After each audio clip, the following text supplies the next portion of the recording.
Hi hello ಎಲ್ರಿಗೂ ನಮಸ್ಕಾರ. ನಿಮ್ಮ ಒಂದು ಗೂಗಲ್ ಪೇ ಇಂದ ಆಟೋಮೆಟಿಕ್ ಏನಾದರೂ ದುಡ್ಡು ಕಟ್ ಆಗ್ತಿದ್ರೆ, ಫಾರ್ ಎಕ್ಸಾಂಪಲ್ ಆಟೋ ಪೇ ಏನಾದರೂ ನಿಮ್ಮ ಒಂದು ಗೂಗಲ್ ಪೇ ಮೂಲಕ ಸೆಟ್ ಆಗಿದ್ರೆ, ಇವತ್ತಿನ ಈ ಒಂದು ವಿಡಿಯೋದಲ್ಲಿ ಆಟೋ ಪೇ ಯಾವ ತರ ಗೂಗಲ್ ಪೇ ಇಂದ ರಿಮೂವ್ ಮಾಡೋದು, ನಿಮ್ಮ ಒಂದು ಫೋನ್ ಪೇ ಅಥವಾ ಗೂಗಲ್ ಪೇ ಇಂದ ಏನಾದರೂ ದುಡ್ಡು ಕಟ್ ಆಗ್ತಿದ್ರೆ ಇವತ್ತಿನ ಈ ಒಂದು ವಿಡಿಯೋದಲ್ಲಿ ಅದನ್ನ ಯಾವ ತರ ಕಂಪ್ಲೀಟ್ ಆಗಿ ಸ್ಟಾಪ್ ಮಾಡೋದು, ಇನ್ನು ಮುಂದೆ ಯಾವುದೇ ತರ ಒಂದು ದುಡ್ಡು ಕಟ್ ಆಗೋದಿಲ್ಲ ಸ್ನೇಹಿತರೆ. ನಿಮ್ಮ ಒಂದು ಗೂಗಲ್ ಪೇದಲ್ಲಿ ಆಟೋ ಪೇ ಏನಾದರೂ ಸೆಟ್ ಆಗಿದ್ರೆ, ನಿಮಗೆ ಗೊತ್ತಾಗದೇ ಇರೋ ತರ ಜಿಯೋ ಹಾಟ್ಸ್ಟಾರ್ ಆ್ಯಪ್ ಆಗಿರ್ಬೋದು ಅಥವಾ ಯಾವುದೇ ಒಂದು ಪ್ರೀಮಿಯಂ ಆ್ಯಪ್ಸ್ ನೀವು ಸಬ್ಸ್ಕ್ರಿಪ್ಷನ್ ತಗೋಬೇಕಂತ ಹೋಗಿರ್ತೀರ, ಅದರಲ್ಲಿ ಏನಾದರೂ ಲಿಂಕ್ ಆಗಿದ್ರೆ ಇವತ್ತಿನ ಈ ಒಂದು ವಿಡಿಯೋದಲ್ಲಿ ಯಾವ ತರ ಅದನ್ನ ಕಂಪ್ಲೀಟ್ ಆಗಿ ಟರ್ನ್ ಆಫ್ ಮಾಡೋದು ಅಂತ ಕಂಪ್ಲೀಟ್ ಆಗಿ ಈ ಒಂದು ವಿಡಿಯೋನ ನೋಡಿ ನಿಮಗೆ ಗೊತ್ತಾಗುತ್ತೆ. ತುಂಬಾ ಸಿಂಪಲ್ ಸ್ಟೆಪ್ಸ್, ಕೇವಲ ಒಂದು ಸ್ಟೆಪ್ ಮೂಲಕ ಆ ಒಂದು ಆಟೋ ಪೇನ ನೀವು ಬಂದ್ ಮಾಡ್ಕೋಬಹುದು ಸ್ನೇಹಿತರೆ. ಆ ಒಂದು ಆಟೋ ಪೇನ ನೀವು ಆಫ್ ಮಾಡ್ಕೋಬಹುದು. ಯಾವ ತರ ಅಂತ ವಿಡಿಯೋನ ಕೊನೆವರೆಗೂ ನೋಡಿ ನಿಮಗೆ ಗೊತ್ತಾಗುತ್ತೆ. ಮೊದಲನೇದಾಗಿ ನಿಮ್ಮ ಒಂದು ಫೋನ್ ನಲ್ಲಿ ಗೂಗಲ್ ಪೇ ಆಪ್ ಅನ್ನು ಓಪನ್ ಮಾಡ್ಕೊಳ್ಳಿ.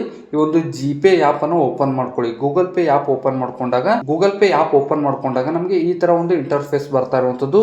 ಇಲ್ಲಿ ಸಾಕಷ್ಟು ಆಪ್ಷನ್ಸ್ ಗಳು ಬಂದಿರುವಂತದ್ದು ಸ್ನೇಹಿತರೆ, ನೋಡ್ಕೋಬಹುದು. ಇಲ್ಲಿ ಗೂಗಲ್ ಪೇ ಓಪನ್ ಮಾಡ್ಕೊಂಡಾಗ ರೈಟ್ ಸೈಡ್ ಮೇಲ್ಗಡೆ ನಿಮ್ಮ ಒಂದು ಇಮೇಲ್ ಐಡಿ ಪ್ರೊಫೈಲ್ ಬಂದಿರುವಂತದ್ದು. ಇಲ್ಲಿ ಮೇಲ್ಗಡೆ ರೈಟ್ ಸೈಡ್ ಒಂದು ಪ್ರೊಫೈಲ್ ಐಕಾನ್ ಬಂದಿರುವಂತದ್ದು. ಇದ್ರ ಮೇಲೆ ಕ್ಲಿಕ್ ಮಾಡ್ಕೊಳ್ಳಿ. ಇದ್ರ ಮೇಲೆ ಕ್ಲಿಕ್ ಮಾಡ್ಕೊಂಡಾಗ ಕಂಪ್ಲೀಟ್ ಆಗಿ ನಿಮ್ಮ ಒಂದು ಯು ಪಿ ಐ ಡೀಟೇಲ್ಸ್ ಬರ್ತಾ ಇರುವಂತದ್ದು. ಈ ಒಂದು ಆಪ್ ಅಲ್ಲಿ ಈ ಒಂದು ಮೇಲ್ಗಡೆ ಕ್ಲಿಕ್ ಮಾಡ್ಕೊಂಡಾಗ ಇಲ್ಲಿ ಮತ್ತೆ ಸಾಕಷ್ಟು ಆಪ್ಷನ್ಸ್ ಗಳು ಬರ್ತಾ ಇರುವಂತದ್ದು. ಈ ತರ ಒಂದು ಇಂಟರ್ಫೇಸ್ ಬಂದಾಗ ಬ್ಯಾಂಕ್ ಅಕೌಂಟ್ ಎಷ್ಟಿದೆ ಅಂತ ಇಲ್ಲಿ ಚೆಕ್ ಮಾಡ್ಕೊಳ್ಳಿ. ಅದೇನು ಮ್ಯಾಟರ್ ಆಗಲ್ಲ ಸ್ನೇಹಿತರೆ, ಎಷ್ಟಾದ್ರೂ ಬ್ಯಾಂಕ್ ಅಕೌಂಟ್ ಯೂಸ್ ಮಾಡ್ಕೊಳ್ಳಿ. ಸ್ವಲ್ಪ ಕೆಳಗಡೆ ಸ್ಕ್ರೋಲ್ ಮಾಡ್ತಾ ಹೋದಾಗ ಇಲ್ಲಿ pay with credit debit card your Q R code, ಅದರ ಕೆಳಗಡೆ ಥರ್ಡ್ ಆಪ್ಷನ್ ನಮಗೆ ಆಟೋ ಪೇ ಅಂತ ಇರುವಂತದ್ದು ಸ್ನೇಹಿತರೆ. ಈ ಒಂದು ಆಟೋ ಪೇ ಮೇಲೆ ಕ್ಲಿಕ್ ಮಾಡ್ತೀನಿ. ಆಟೋ ಪೇ ಮೇಲೆ ಕ್ಲಿಕ್ ಮಾಡ್ಕೊಂಡಾಗ ಲೈವ್, ಪೆಂಡಿಂಗ್, ಕಂಪ್ಲೀಟೆಡ್ ಅಂತ 3 ಆಪ್ಷನ್ಸ್ ಗಳು ಇರುವಂತದ್ದು. ಲೈವ್ ಅಲ್ಲಿ ಏನಾದರೂ ನಿಮ್ಮ ಒಂದು ಫೋನ್ ಅಲ್ಲಿ ಈ ತರ you have no setup any auto pay ಅಂತ ಬಂದಿದ್ರೆ ನಿಮ್ಮ ಒಂದು ಫೋನ್ ಇಂದ ಗೂಗಲ್ ಪೇ ಇಂದ ದುಡ್ಡು ಕಟ್ ಆಗ್ತಿಲ್ಲ. ಅಕಸ್ಮಾತ್ ಏನಾದರೂ ಈ ತರ ಜಿಯೋ ಹಾಟ್ಸ್ಟಾರ್ ಆಗಿರ್ಬೋದು ಯಾವ್ದಾದ್ರು ಒಂದು ಆಪ್ ಸಬ್ಸ್ಕ್ರಿಪ್ಷನ್ ತೋರಿಸ್ತಾ ಇದ್ರೆ ಆ ಒಂದು ಜಿಯೋ ಮೇಲೆ ಕ್ಲಿಕ್ ಮಾಡ್ಕೊಳ್ಳಿ. ಆ ಒಂದು ಸಬ್ಸ್ಕ್ರಿಪ್ಷನ್ ಮೇಲೆ ಕ್ಲಿಕ್ ಮಾಡ್ಕೊಳ್ಳಿ. ಯಾವ ಒಂದು ಸಬ್ಸ್ಕ್ರಿಪ್ಷನ್ ನಿಮಗೆ ಡಿಸ್ಪ್ಲೇ ಆಗ್ತಿದೆ, ಯಾವ ಒಂದು ಆಪ್ಷನ್ ನಿಮಗೆ ಬಂದಿದೆ, ಇಲ್ಲಿ ಜಿಯೋ ಹಾಟ್ಸ್ಟಾರ್ ಬಂದಿರುವಂಥದ್ದು, ಇದ್ರ ಮೇಲೆ ಕ್ಲಿಕ್ ಮಾಡ್ತೀನಿ. ಇದ್ರ ಮೇಲೆ ಕ್ಲಿಕ್ ಮಾಡ್ಕೊಂಡಾಗ ಇಲ್ಲಿ ಕೆಳಗಡೆ ಲಾಸ್ಟ್ ಅಲ್ಲಿ ಒಂದು ಆಪ್ಷನ್ ಬಂದಿರುವಂಥದ್ದು ಸ್ನೇಹಿತರೆ, ನೋಡ್ಕೋಬಹುದು. ಇಲ್ಲಿ ಲಾಸ್ಟ್ ಅಲ್ಲಿ ಒಂದು ಆಪ್ಷನ್ ಬಂದಿರುವಂಥದ್ದು ಕ್ಯಾನ್ಸಲ್ ಆಟೋ ಪೇ ಅಂತ ಒಂದು ಆಪ್ಷನ್ ಬಂದಿರುವಂಥದ್ದು ಸ್ನೇಹಿತರೆ. ಈ ಒಂದು ಕ್ಯಾನ್ಸಲ್ ಆಟೋ ಪೇ ಮೇಲೆ ಕ್ಲಿಕ್ ಮಾಡ್ಕೊಳ್ಳಿ. ಈ ಒಂದು ಕ್ಯಾನ್ಸಲ್ ಆಟೋ ಪೇ ಮೇಲೆ ಕ್ಲಿಕ್ ಮಾಡ್ಕೊಂಡಾಗ ಇವಾಗ ಫಾರ್ ಎಕ್ಸಾಂಪಲ್ ನಿಮಗೆ ಸ್ಕ್ರೀನ್ ಬ್ಲ್ಯಾಂಕ್ ಆಗಿ ಅಕಸ್ಮಾತ್ ಸ್ಕ್ರೀನ್ ಸ್ಟಾಪ್ ಆಗಿ ಕಾಣ್ತಾ ಇರುವಂಥದ್ದು. ಏನಕ್ಕಪ್ಪ ಅಂದ್ರೆ ಇಲ್ಲಿ ಕ್ಯಾನ್ಸಲ್ ಆಟೋ ಪೇ ಮೇಲೆ ಕ್ಲಿಕ್ ಮಾಡ್ಕೊಂಡಾಗ ನಾವು ಯು ಪಿ ಐ ಪಿನ್, ನಿಮ್ಮ ಒಂದು ಯು ಪಿ ಐ ಪಿನ್ ಏನಿರುತ್ತೆ ಅದನ್ನು ಎಂಟರ್ ಮಾಡ್ಕೋಬೇಕಾಗುತ್ತೆ. ಇಲ್ಲಿ ಸ್ಕ್ರೀನ್ ರೆಕಾರ್ಡಲ್ಲಿ ಪ್ರೈವಸಿ ಸಲುವಾಗಿ ಅದು ರೆಕಾರ್ಡ್ ಆಗ್ತಾ ಇರಲ್ಲ, ಅದಕ್ಕೆ ವಾಯ್ಸ್ ಮುಖಾಂತರ ಹೇಳ್ತಾ ಇರುವಂಥದ್ದು. ಇಲ್ಲಿ ಕ್ಯಾನ್ಸಲ್ ಆಟೋ ಪೇ ಮೇಲೆ ಕ್ಲಿಕ್ ಮಾಡ್ಕೊಂಡಾಗ ಇಮಿಡಿಯೇಟ್ ಆಗಿ ನಿಮ್ಮ ಒಂದು ಯು ಪಿ ಐ ಪಿನ್ ಕೇಳುತ್ತೆ. ನಿಮ್ಮ ಒಂದು ಯು ಪಿ ಐ ಪಿನ್ ಮೂಲಕ ನೀವು ಅದನ್ನು ಟರ್ನ್ ಆಫ್ ಮಾಡ್ಕೋಬಹುದು. ಇನ್ನು ಮುಂದೆ ಯಾವುದೇ ಥರ ಒಂದು ಗೂಗಲ್ ಪೇದಲ್ಲಿ ನಿಮ್ಮ ಒಂದು ಫೋನ್ ಪೇ ಮುಖಾಂತರ ಆಗಿರ್ಬೋದು, ಗೂಗಲ್ ಪೇ ಮುಖಾಂತರ ಆಗಿರ್ಬೋದು, ನಿಮ್ಮ ಒಂದು ಅಕೌಂಟಲ್ಲಿ ಒಂದು ದುಡ್ಡು ಕಟ್ ಆಗದೆ ಇರೋ ಥರ ಸೆಟ್ಟಿಂಗನ್ನು ಮಾಡ್ಕೋಬೋದು ಸ್ನೇಹಿತರೆ. ಆಟೋ ಪೇ ಆಫ್ ಮಾಡ್ಕೋಬೋದು ಸ್ನೇಹಿತರೆ. ವಿಡಿಯೋ ಇಷ್ಟ ಆದರೆ ಲೈಕ್ ಮಾಡಿ.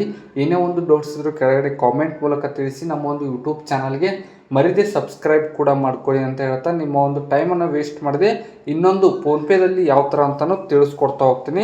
ಇದು ಕಾಂಪ್ಲಿಮೆಂಟ್ರಿ ಸ್ನೇಹಿತರೆ, ಒಂದು ಸಪ್ರೇಟ್ ವಿಡಿಯೋ ಮಾಡಿದ್ದೀನಿ, ಸುಮ್ಮನೆ ಇರಲಿ ಅಂತ. ಫೋನ್ಪೇದಲ್ಲಿ ಕೂಡ ಚೆಕ್ ಮಾಡ್ಕೊರಿ. ನಿಮ್ಮ ಒಂದು ಫೋನಲ್ಲಿ ಫೋನ್ಪೇ ಓಪನ್ ಮಾಡ್ಕೊಳ್ಳಿ. ಫೋನ್ಪೇ ಓಪನ್ ಮಾಡ್ಕೊಂಡ್ಬಿಟ್ಟು ಇಲ್ಲಿ ಮೇಲ್ಗಡೆ ಮತ್ತೆ ಪ್ರೊಫೈಲ್ ಮೇಲೆ ಕ್ಲಿಕ್ ಮಾಡ್ಕೊಳ್ಳಿ. ಪ್ರೊಫೈಲ್ ಮೇಲೆ ಕ್ಲಿಕ್ ಮಾಡ್ಕೊಂಡ್ಬಿಟ್ಟು ಇಲ್ಲಿ ಮ್ಯಾನೇಜ್ ಪೇಮೆಂಟ್ಸ್ ಮೇಲೆ ಕ್ಲಿಕ್ ಮಾಡ್ಕೊಳ್ಳಿ. ಮ್ಯಾನೇಜ್ ಪೇಮೆಂಟ್ಸ್ ಮೇಲೆ ಕ್ಲಿಕ್ ಮಾಡ್ಕೊಂಡ್ಬಿಟ್ಟು ಆಟೋ ಪೇ ಅಂತ ಒಂದು ಆಪ್ಷನ್ ಬಂದಿರುವಂಥದ್ದು, ಈ ಒಂದು ಆಟೋ ಪೇ ಮೇಲೆ ಕ್ಲಿಕ್ ಮಾಡ್ಕೊಳ್ಳಿ. ಆಟೋ ಪೇ ಮೇಲೆ ಕ್ಲಿಕ್ ಮಾಡ್ಕೊಂಡ್ಬಿಟ್ಟು ಆನ್ ಗೋಯಿಂಗ್ ಯಾವುದಾದ್ರೂ ಬಂದಿದ್ರೆ ಆನ್ ಗೋಯಿಂಗ್, ಅಕಸ್ಮಾತ್ ಜಿಯೋ ಹಾಟ್ಸ್ಟಾರ್ ಆಗಿರ್ಬೋದು, ಯಾವುದೇ ಒಂದು ಆ್ಯಪ್, ನೀವು ಯಾವ ಒಂದು ಆ್ಯಪ್ ಸಬ್ಸ್ಕ್ರಿಪ್ಷನ್ ತೊಗೊಂಡಿರ್ತೀರ ಅದರ ಇಂಟರ್ಫೇಸ್ ಬಂದಿರುತ್ತೆ, ಅದ್ರ ಮೇಲೆ ಕ್ಲಿಕ್ ಮಾಡ್ಕೊಳ್ಳಿ. ಅದ್ರ ಮೇಲೆ ಒಂದ್ಸಲ ಕ್ಲಿಕ್ ಮಾಡ್ಕೊಂಡಾಗ ಲಾಸ್ಟಲ್ಲಿ ಕೆಳಗಡೆ ಸ್ಕ್ರೋಲ್ ಮಾಡ್ತಾ ಹೋದರೆ ಒಂದು ಕ್ಯಾನ್ಸಲ್ ಆಟೋ ಪೇ ಆಗಿರ್ಬೋದು, ಡಿಲೀಟ್ ಆಟೋ ಪೇ ಆಗಿರ್ಬೋದು, ಆ ಥರ ಒಂದು ಇಂಟರ್ಫೇಸ್ ಬಂದಿರುತ್ತೆ. ಅದರ ಮೇಲೆ ಕ್ಲಿಕ್ ಮಾಡ್ಕೊಂಡ್ಬಿಟ್ಟು cancel auto pay, delete auto pay ಮೇಲೆ ಕ್ಲಿಕ್ ಮಾಡ್ಕೊಂಡ್ಬಿಟ್ಟು ಮತ್ತೆ ಫೋನ್ಪೇದಲ್ಲಿಯೂ ಕೂಡ ಸೇಮ್ ನಿಮ್ಮ ಒಂದು U P I pin enter ಮಾಡ್ಕೋಬೇಕಾಗುತ್ತೆ. ಇಲ್ಲಿಯೂ ಕೂಡ ನಿಮ್ಮ ಒಂದು ಯು ಪಿ ಐ ಪಿನ್ನನ್ನು ಎಂಟರ್ ಮಾಡ್ಕೊಂಡ್ಬಿಟ್ಟು ಕಂಪ್ಲೀಟಾಗಿ ಆಫ್ ಮಾಡ್ಕೋಬೋದು. ಇನ್ನು ಮುಂದೆ ಯಾವುದೇ ಥರ ನಿಮ್ಮ ಒಂದು ಫೋನ್ಪೇ, ಗೂಗಲ್ ಪೇಯಿಂದ ದುಡ್ಡು ಕಟ್ ಆಗೋದಿಲ್ಲ. ಆಟೋ ಪೇ ಏನಾದರೂ ಸೆಟ್ ಆಗಿದ್ರೆ ನಿಮಗೆ ಗೊತ್ತಾಗದೇ ಇರೋ ಥರ ಸೆಟ್ ಆಗಿರುತ್ತೆ, ಒಂದ್ಸಲ ಚೆಕ್ ಮಾಡ್ಕೊಳ್ಳಿ. ಆದಷ್ಟು ಈ ಒಂದು ವಿಡಿಯೋನ ನಿಮ್ಮ ಒಂದು ಫ್ರೆಂಡ್ಸು, ಫ್ಯಾಮಿಲಿ ಮೆಂಬರ್ಸಲ್ಲಿ ಶೇರ್ ಮಾಡಿ, ಅವ್ರಿಗೂ ಕೂಡ ಗೊತ್ತಾಗಲಿ ಅಂತ ಹೇಳ್ತಾ, ವಿಡಿಯೋ ಇಷ್ಟ ಆದರೆ ಮರಿದೇ ಲೈಕ್ ಮಾಡೋದು ಮರಿಬೇಡಿ. ನಿಮ್ಮ ಒಂದು ಲೈಕಿಂದ ಹೆಚ್ಚಿನ ವಿಡಿಯೋಸ್ಗಳಿಗಾಗಿ ಮೋಟಿವೇಶನ್ ಸಿಗುತ್ತೆ, ಮತ್ತು ಸಬ್ಸ್ಕ್ರೈಬ್ ಕೂಡ ಮಾಡಿರಿ ಅಂತ ಹೇಳ್ತಾ ಮರಿದೇ ಸಬ್ಸ್ಕ್ರೈಬ್ ಮಾಡ್ಕೊರಿ. ತುಂಬ ಜನ ಸಬ್ಸ್ಕ್ರೈಬ್ ಮಾಡ್ಕೊಳ್ಳೋದೇ ಹಾಗೆ ಹೊರಟೋಗ್ಬಿಡ್ತಾರೆ, ಅದಕ್ಕೆ ಮರಿದೇ ಲೈಕ್ ಮಾಡಿ, ಸಬ್ಸ್ಕ್ರೈಬ್ ಮಾಡಿ ಅಂತ ಹೇಳ್ತಾ ಸಿಗೋಣ ಮುಂದಿನ ವಿಡಿಯೋದಲ್ಲಿ.